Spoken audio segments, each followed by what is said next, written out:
The desperate call. The crystalline research vessel. Star Whisper drifted helplessly through the cosmic void, its once brilliant hull now dimmed and scarred by micro-meteor impacts. Captain Zara Moonweaver pressed her slender, luminescent fingers against the control console, watching the life support readings cascade downward like falling stars. Her people, the Zilani, were creatures of light and song. Their translucent skin glowed with soft bioluminescence, and their voices carried musical harmonies that could soothe even the wildest creatures of their home system. "Captain," called Navigator Pick Stardancer from across the bridge, her voice trembling with harmonics of fear. "Atmospheric processors are down to 22% efficiency. At current depletion rates, we have perhaps 4 hours remaining." Zara closed her large opalescent eyes and tried to center herself through the meditation techniques her people had practiced for millennia. The Zilani were known throughout the galaxy as philosophers, artists, and peaceful explorers. They built ships of living crystal that sang through space, carried no weapons, and had never known war. Their vessel was designed for beauty and discovery, not survival in hostile environments. The Star Whisper had been on a routine cultural exchange mission, carrying 8 young Zilani scholars to observe the magnificent stellar phenomena in the Helix Nebula. It was meant to be educational and inspiring, a chance for the younglings to witness the birth of new stars and compose songs about the cosmic dance of creation. Instead, their ship's quantum drive had suffered a catastrophic resonance failure while navigating the nebula's unstable gravimetric fields. "Status report on the younglings," Zara requested, though she dreaded the answer. Dr. Luna Heeltouch, the ship's medical harmony specialist, glided over from where she had been tending to the young ones. Her natural bioluminescence had dimmed significantly, a clear sign of distress among her people. "Captain Moonweaver, they're struggling. Their respiratory crystals are beginning to cloud as the atmospheric composition degrades. Young Cosmos, Bright Dream has already entered emergency hibernation to preserve his life force." Zara felt her heart sink into the deepest trenches. The younglings were barely past their first century of life, still learning to regulate their biological light patterns and harmonize their songs with the cosmic frequencies. They were innocent children who had trusted her to keep them safe among the stars. "Have we received any response to our standard distress beacon?" she asked Pix, though she already suspected the answer. The navigator's head tentacles drooped with sorrow. "Nothing, Captain. We're too far from the established shipping lanes, and the nebula's interference is scattering most of our signals. However," she paused, her bioluminescence flickering with uncertainty. "Speak freely, Navigator. I've detected something with our deep-range scanners. There is one civilization within potential rescue range, but..." Pix's voice dropped to barely above, a whisper. "It's listed in the Galactic Council's restricted database files." Zara's blood turned to ice crystal in her veins. Every spacefaring species knew about the restricted files, worlds and civilizations deemed too dangerous for contact. "Which classification?" Pix's fingers danced nervously over her console. "Death World designation, Captain. Planet designation. Terra, Sol System. Species, human. Status, extreme hazard. Military capability, overwhelming. Council directive, avoid all contact." The bridge fell silent, except for the increasingly labored hum of failing life support systems. Everyone knew the stories whispered, in the deep space cantinas and trading posts. Death worlds spawned species so violent and ruthless that they turned their own planets into battlegrounds. The creatures that survived such worlds became the galaxy's most feared predators. Species that solved every problem through warfare and conquest. "What does the database say about their rescue capabilities?" Dr. Heeltouch asked softly. Pix consulted her readings. "Advanced. Their technology signatures suggest faster-than-light capability and sophisticated medical systems. Estimated travel. Time to our position." Her voice caught. 14 hours. Zara looked around at her dying crew. Several Zilani had already collapsed, their lifelights fading to barely perceptible glimmers. The younglings lay motionless in the emergency care alcoves, their songs reduced to faint, irregular whispers. They didn't have 14 hours to debate philosophical questions about the nature of Deathworld species. Perhaps, Dr. Heeltouch said gently, the stories are exaggerated. Any species advanced enough to travel between stars must have evolved beyond mere savagery. They must have learned cooperation, compassion, or they conquered everyone who opposed them, Pix whispered, her bioluminescence pulsing with terror. Zara stared at the tactical display showing their position relative to the human home system. Everything in her cultural programming screamed against contacting a Deathworld species. The Galactic Council's warnings existed for good reasons. Too many peaceful civilizations had vanished after making contact with aggressive predator species. But as she watched young Cosmos' bright dreams, lifeline flicker like a dying star, her choice became clear. Open an emergency channel to the Terra system, she commanded, her voice carrying the harmonics of absolute determination. Captain, are you certain? Pix asked, her head tentacles writhing with anxiety. We are scientists and explorers, not warriors. If we must place our trust in strangers, let it be with the knowledge that we tried everything to save our young ones. With trembling fingers, Pix activated the long-range quantum communicator and aimed it toward the distant yellow star that harbored the death world called Earth. The message would take only minutes to reach them, traveling faster than light through folded space. Zara composed herself and began to speak, hoping her words would reach beings capable of mercy. Emergency transmission to planet Terra, Sol System. This is Captain Zara Moonweaver of the Zilani research vessel Star Whisper. We are stranded in Space Grid reference. She rattled off their coordinates. With critical life support failure. We carry 43 souls aboard, including 8 younglings. We are peaceful explorers with no weapons or hostile intent. Our species has never engaged in warfare. We desperately need rescue assistance. Time remaining, approximately 4 hours. Please, if you receive this message, we surrender ourselves to your mercy. As the transmission shot away into the cosmos, Zara sat back in her command alcove and began to sing the traditional Zilani prayer for the dying, a haunting melody that spoke of light returning to the source of all illumination. Deep within the Terran Deep Space Command fortress on Luna, alarms suddenly shrieked through the crystalline corridors. Admiral Marcus Ironhold looked up from his strategic briefings as his aide, Lieutenant Cole Swiftblade, burst into the command chamber. Sir, we're receiving an emergency transmission from unknown aliens. They're requesting immediate rescue assistance. Ironhold rose to his full 2-meter height, his augmented physique and neural implants marking him as one of humanity's enhanced military elite. His gray eyes, hardened by decades of interstellar conflicts, narrowed as he processed this unexpected development. Aliens? Are we certain this isn't a trap by the hegemony or the Kralian Empire? The transmission signatures are unlike anything in our databases, Admiral. Linguistic patterns, energy frequencies, even their mathematics, it's completely foreign. And sir, Lieutenant Swiftblade paused, consulting his tactical tablet. The biological readings they're transmitting show multiple life forms in critical condition. They're dying out there. Ironhold strode to the main command center where dozens of technicians worked beneath massive holographic displays. The central screen showed a 3-dimensional map of local space, with a tiny, blinking beacon, marking the alien's position. Play the transmission, he ordered. The speakers filled with a voice unlike anything human ears had heard before.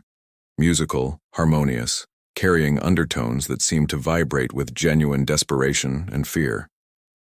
As the alien captain's words were translated by the computer, Ironhold found himself unexpectedly moved by the simple dignity in her plea.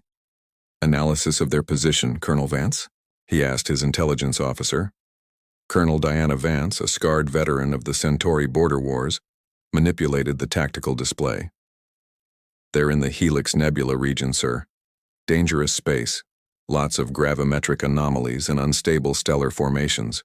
No strategic value to any known hostile force. If this is a trap, it's an incredibly elaborate one. What's our closest asset to their position?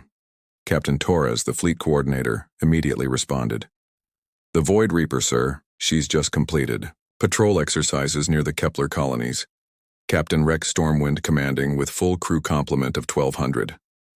Ironhold nodded grimly. The Void Reaper was one of humanity's newest and most terrifying warships, a 3-kilometer-long dreadnought bristling with enough firepower to sterilize entire worlds.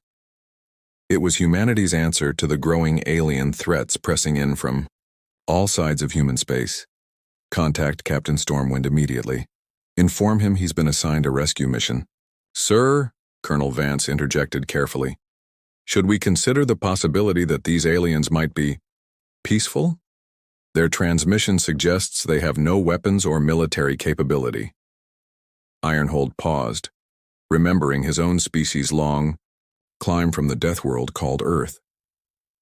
Humanity had learned to be suspicious, to shoot first and ask questions later, because that's what kept them alive in a galaxy full of predators.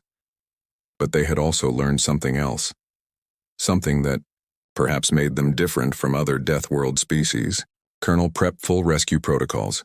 If these beings are truly peaceful, then we'll show them what human mercy looks like. And if they're hostile, he smiled grimly, they're about to learn why Earth is called a Death World. As the Void Reaper received its orders and began spinning up its quantum drives for immediate departure, neither species realized they were about to shatter every assumption they held about each other. The countdown had begun.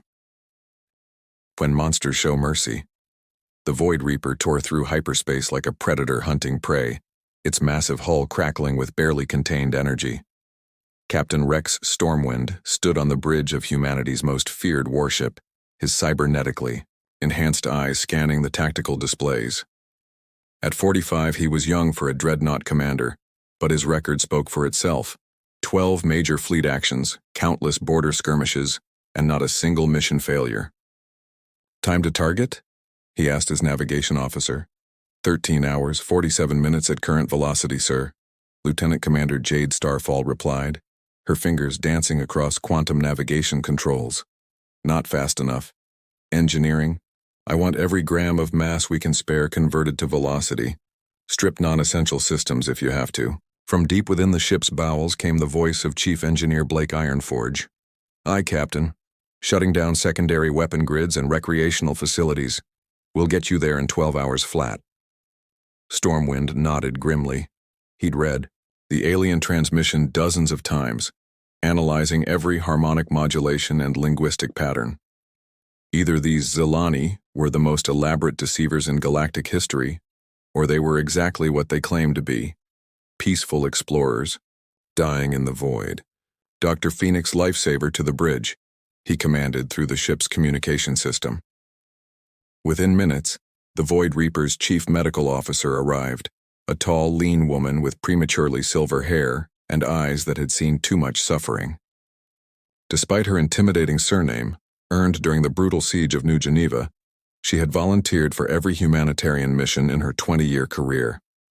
Captain, I've been analyzing the biological data from the alien distress call, she said without preamble. Their physiology is unlike anything in our xenobiology databases. Bioluminescent, crystalline cellular structure, respiratory systems, that process both atmospheric gases and electromagnetic radiation. Fascinating, but it presents challenges. Can we help them? Unknown, sir. We'll need to improvise medical protocols in real time. I've got my team working on portable life support modifications, but we're flying blind. She paused, studying the data again. Captain, there's something else. The biosignatures of their younglings, their children, sir. Alien children, but children nonetheless.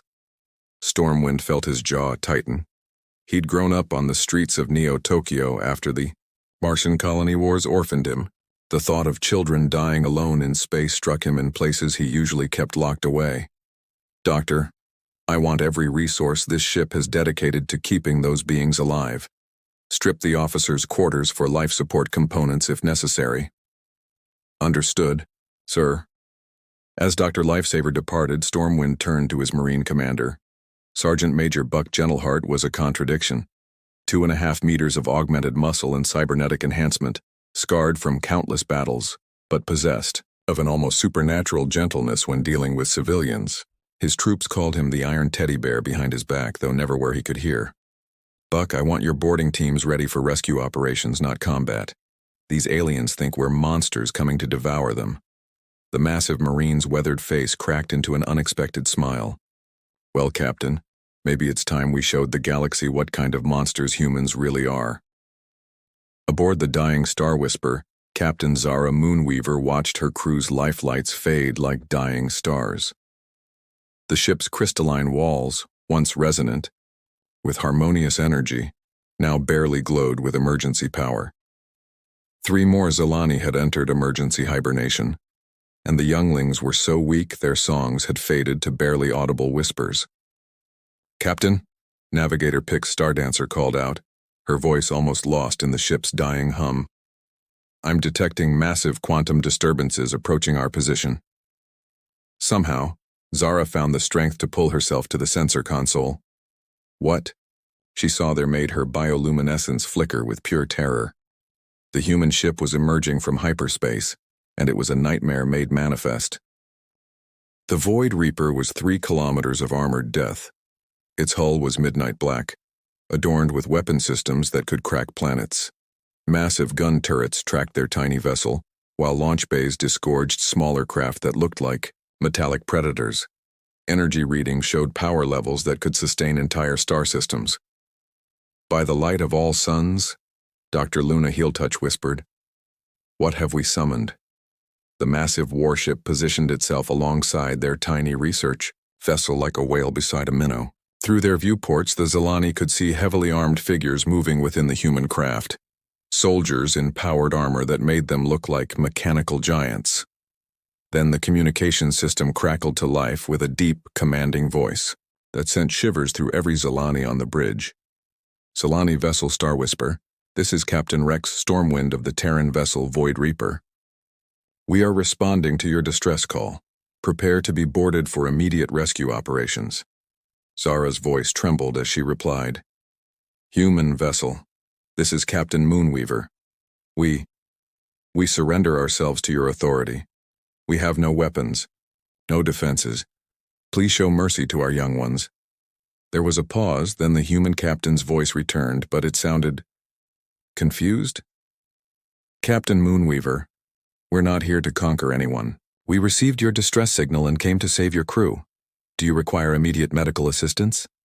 Before Zara could process this unexpected response, docking clamps engaged with thunderous clangs that reverberated through both ships. The sound of heavy footsteps echoed in the Star Whisper's corridors, footsteps that belonged to creatures much larger and more massive than any Zilani. The bridge door dilated, and the first human stepped inside. The creature was enormous, nearly twice the height of any Zilani, encased in powered armor that bristled with weapons and sensor arrays. Its face was hidden behind an intimidating helmet that glowed with targeting displays and threat assessment systems. The armor bore scars and burn marks that spoke of countless battles. But then something unprecedented happened. The human stopped just inside the doorway, reached up with surprisingly gentle movements, and removed its helmet. As the faceplate retracted, the Zilani saw their first human face, female with warm brown skin and kind dark eyes that immediately surveyed the dying crew with obvious concern. I'm Lieutenant Commander Nova Heartsong, she said in accented but surprisingly melodic Zilani. I'm the Void Reaper's xenobiological specialist. Which of you needs immediate medical attention? More humans poured through the doorway, but instead of weapons, they carried medical equipment, portable life support devices, and emergency supplies. They moved with military precision, but every action was focused entirely on helping the dying Zilani. The younglings, Dr. Heeltouch gasped, pointing toward the emergency alcoves. They're in respiratory failure. Commander Heartsong immediately rushed to the children, her massive armored form somehow moving with delicate care around the fragile crystal formations. She began connecting human medical devices to the young Zilani, her fingers working with surgical precision despite their size. Captain Stormwind to boarding team, her helmet comm crackled. I need Dr. Lifesaver down here immediately. We've got pediatric cases in critical condition. Within minutes, more humans arrived, but these wore medical insignia instead of weapons. Dr. Phoenix Lifesaver moved among the Zilani crew like a force of nature, her advanced medical scanners analyzing their physiology in real time, while her team connected life support systems. Atmospheric composition is all wrong for their respiratory systems, she announced to her team. Chief, start converting Base 7 to match their environmental requirements. Commander Heartsong, what's the status on the younglings? Stable 4, now, but they need proper atmosphere immediately. Their crystalline lung structures are clouding from oxygen toxicity. Captain Zara watched in amazement as these supposed monsters worked frantically to save her crew. The humans were enormous, scarred from battles, and carried enough weapons to level cities. But their every action spoke of compassion and desperate urgency to preserve life. Captain Moonweaver, Dr. Lifesaver said, kneeling beside Zara with surprising gentleness. We need to evacuate your crew to our medical facilities immediately. Your ship's life support is failing faster than we can compensate. You would take us aboard your vessel? Zara asked, her bioluminescence flickering with confusion. The human doctor's scarred face softened into something approaching a smile. Captain, we didn't travel 12 hours through hyperspace just to watch you die. My medical bay is already being reconfigured for Zilani physiology. You'll be safe. As human marines in powered armor began carefully carrying unconscious Zilani through the docking tube, Sergeant Major Gentleheart approached Captain Moonweaver. The massive soldier was intimidating beyond description, but he moved with careful precision around the fragile aliens, ma'am, he said in a surprisingly gentle voice. We're going to take real good care of your people. I've got 8 grandchildren back on Earth, and I know what it's like to worry about young ones. Zara stared up at the scarred giant. You have families? Children? Of course, ma'am. We're soldiers, but we're also parents, teachers, healers. Being strong doesn't mean being cruel. As the last of the Zilani crew was transferred to the Void Reaper's medical facilities, Zara found herself standing in the warship's primary sickbay. The room had been completely reconfigured. Atmospheric processors hummed with the proper gas mixtures for Zilani physiology, and the harsh human lighting had been replaced with gentle bioluminescent panels that resonated with her people's natural frequencies. The 8 younglings lay in specialized medical pods, their bioluminescence already beginning to strengthen as human medical technology worked to repair the damage to their systems. Young Cosmos Bright Dream's eyes fluttered open and he began to sing, the first sound of joy the Zilani had heard in days. Dr. Lifesaver approached with a report pad. All of your crew will make full recoveries, Captain Moonweaver. Your younglings will need a few days of treatment, but there should be no permanent damage. I don't understand, Zara said, her voice carrying harmonics of bewilderment. The Galactic Council's records say your people are savage deathworlders, predators who solve every problem through violence. Captain Stormwind, who had arrived to check on the rescue operations, overheard her comment. Captain, it's true that Earth is a harsh world, and we've had to be strong to survive.